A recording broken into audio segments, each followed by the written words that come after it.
Everyone, আমি মৌসুমী। আমার একটা নতুন ব্লগে তোমাদের সবাইকে ওয়েলকাম।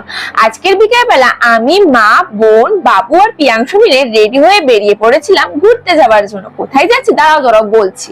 প্রথমে অটো করে গেছিলাম গড়িয়াহাটে। গড়িয়াহাটে গিয়েই একটু ডালের বড়া খেয়ে নিলাম। আর গড়িয়াহাট থেকে একটু হেঁটে গেলেই পরে বিড়লা মন্দির। জানো তো গাইস, ছোট্টবেলায় যখন আমি অনেক ছোট ছিলাম, আমি আমার দিদার সাথে এখানে ঘুরতে আসতাম। কিন্তু আজ অনেক বছর পর আমি আবার এই জায়গায় ঘুরতে এলাম। প্রায় অনেকদিন ধরে মা বলছিল চল এখান থেকে ঘুরে আসি, তাই ভাবলাম চলো আজকে ফাইনালি যাওয়াই যাক। আর যেহেতু কাল ছিল জন্মাষ্টমী, মানে পরশুদিন ছিল জন্মাষ্টমী, এই জায়গাটা কিন্তু বিভৎস সুন্দর সাজিয়েছিল।